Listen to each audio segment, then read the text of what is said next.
Hi there and welcome to Race Centre. I'm Dazza. Here we've got Mark's, this is actually a 2007 Yamaha R6. Bit of a interesting job, this one, in terms of what it came in for and what it's ended up with. Basically, this is a bike we'd done a suspension setup on previously, and we'd installed a Translogic auto blip on it for Mark. And he, on a ride day at the bend, he unfortunately had a little bit of a whoopsie, which happens, I guess. But after that, the bike, he just couldn't get it to start. So we brought it in, and what it initially presented like an electrical issue, that it just simply didn't want to fire the starter motor, was when we did more and more investigating that the engine wouldn't turn over. And somehow, during the crash, after going through a whole process of trying to figure out what's happened to this bike, somehow the cylinder 4 in this bike ingested quite a bit of dirt from the gravel trap or the sand trap out there. And the really peculiar thing, the odd thing is there was no evidence of any breach through the airbox or the air filter or anything like that. So it's quite crazy whether it got through the exhaust or whatever. We're actually unknown. So what we did was cleaned it up the best we can and see how it went, but then we discovered there was actually some not catastrophic but significant damage to cylinder 4 in terms of the piston and the bore itself. The piston had deformed from where it got dirt in, and that caused some damage to the bore. So I guess from that point, the options that we sort of had were either fix it or part it out or whatever. And it's sort of one of those things when you've invested a fair bit into your motorbike, and sure, it's an older bike, but it's already set up suspension-wise, got the auto blip, got all that sort of stuff. The other option was to find another engine to put in it, which engines for this model are rare as hen's teeth at the moment. And the other issue with that is that if you're just buying an engine and slapping it in, you're actually buying an unknown quantity. You don't know what that engine's done, and you don't know, how far away that thing is from having issues. So went through it all, and Mark's committed to this bike and racing and getting faster and stuff. So the options were to rebuild the motor, to freshen it up to a stock spec, or to freshen it up and also do a race performance build in it, which is what we've done. So we've gone through and completely blueprinted the motor. We've had the bores reconditioned, so the cylinder reconditioned and the bores redone to proper spec. Put new piston in number 4. We replaced all the components that needed replacing, went through and freshened up the gearbox. So went through the whole engine and freshened everything up. It's essentially like a new motor.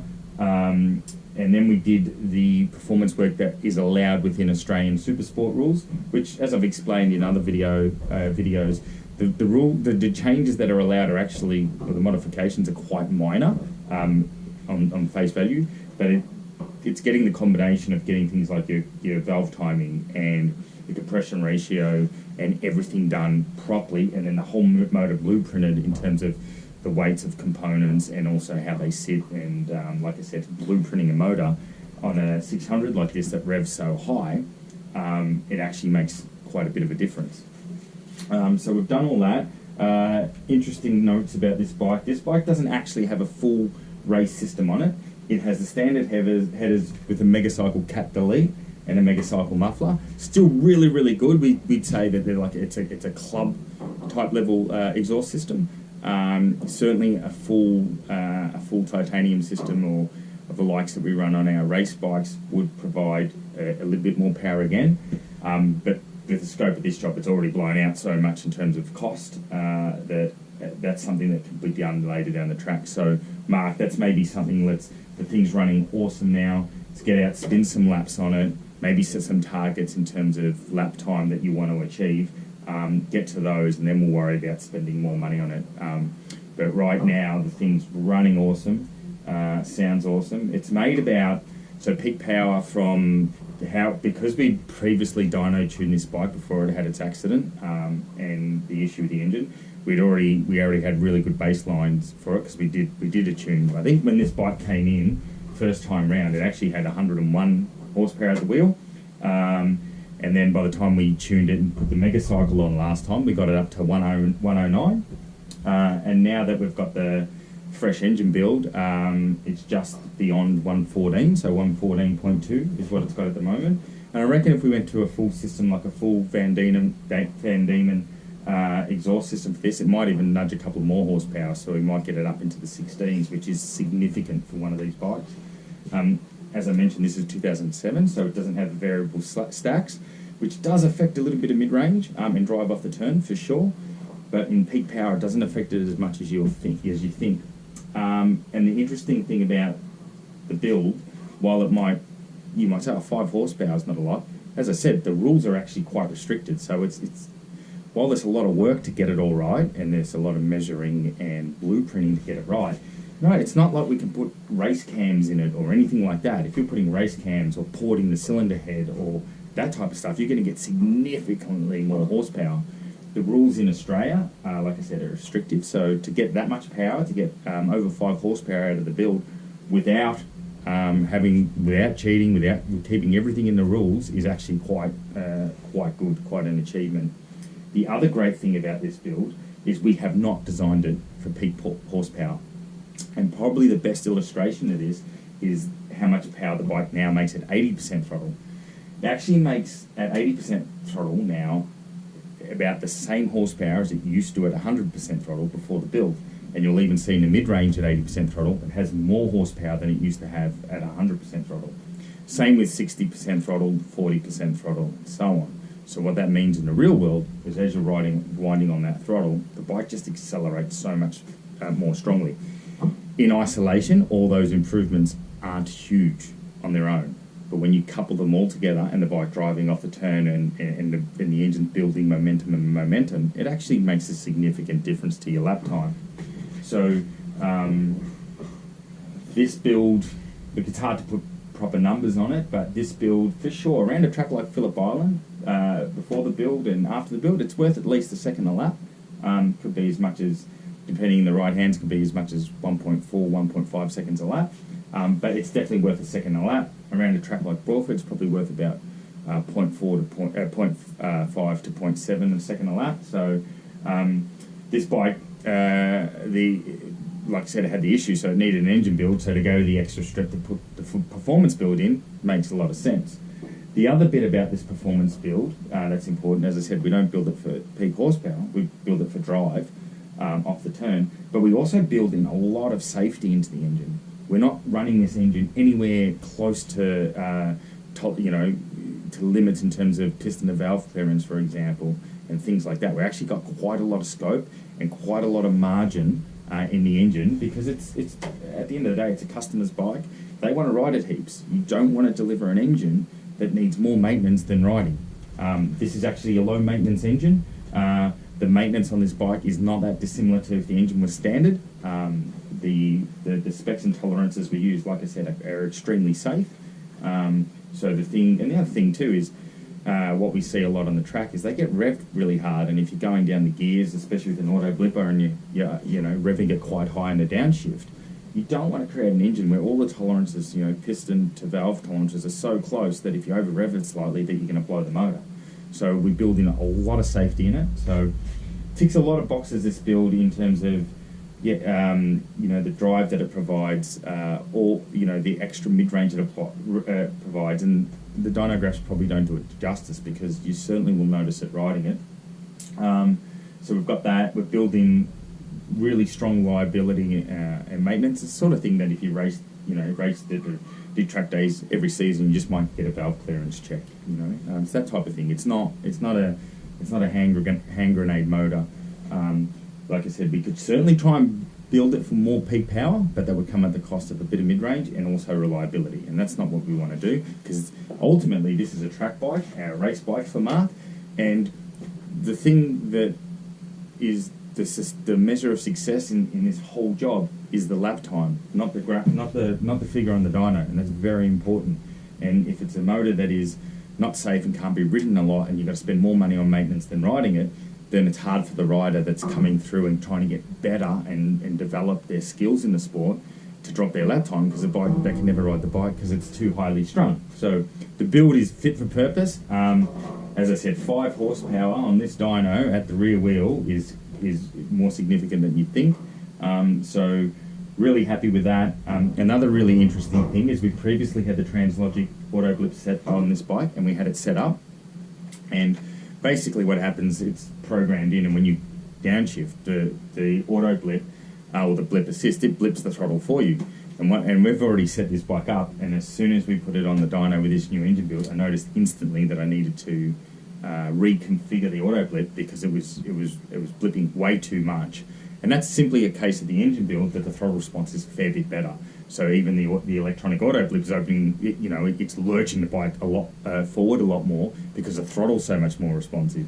So I had to calm down the auto blip for Mark as well. So that was just really interesting how that works. And that's what you should notice, Mark, is that the throttle response and how the power comes on should be a decent improvement. So that's all done. Thing sounds amazing, and yeah, it's now we'll go and get it ready for Mark to have a ride. And as I said, Mark, now the focus comes to trying to improve the lap time and use this motor, this new build, to get the lap time. And then down the track, if you're achieving your goals and you're still motivated in the sport and want to continue your riding development, the next step would be, sort of say we plan it for next winter or something like that, is to get the bike in, do a valve clearance check, a bit of a maintenance overhaul, maybe put a Van Diemen full system on it, and get that extra couple of horsepower out of it. But she's a good jigger now and give you plenty of years of happy riding, and she's great. And as I think Source mentioned to you as well, Mark, we're actually going to do a bit of a setup change on your bike as well, where last time out at Phillip Island we made a bit of a really good step with our race team guys on a bit of philosophy with the balance of the bike. And we're actually going to just make a slight modification to your setup to go to that direction, which should make it easier to ride again. So hope all you're going to do now is plan for some good weather at Phillip Island when you hit the track this weekend. So thanks for your patience with this, Mark, but she's turned out awesome, and hope you love it. I think it's time to make some noise with this thing. The other thing I forgot to mention about this build, and it's noticeable on all the performance builds that we do for these bikes, for our own race team bikes and customer bikes like Mark's here, and with this engine build, it's a really good baseline because we've previously tuned this bike ourselves. So we have all the AFR numbers and everything that we've previously tuned it with. We've actually tuned this one through a Power Commander. It already had a Power Commander on it when we first saw it, so we've left that on. And the interesting thing is, after the engine build, and we see this on all the engine builds that we do, is when we do the retune, because it does need a retune, we have altered stuff, we have altered things into things like valve timing and things like that, and the engine build itself, and different compression ratios, so it does need a retune. Even though the exhaust is the same, and it already had the tune we put in it, the tune had changed. And the thing that's significant about that is that what we find on all these builds when we retune them is we actually have to pull a fair bit of fuel out of them to achieve the same AFR numbers.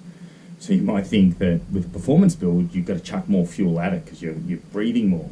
It's not about that to make power, and certainly not about that to make the lap time.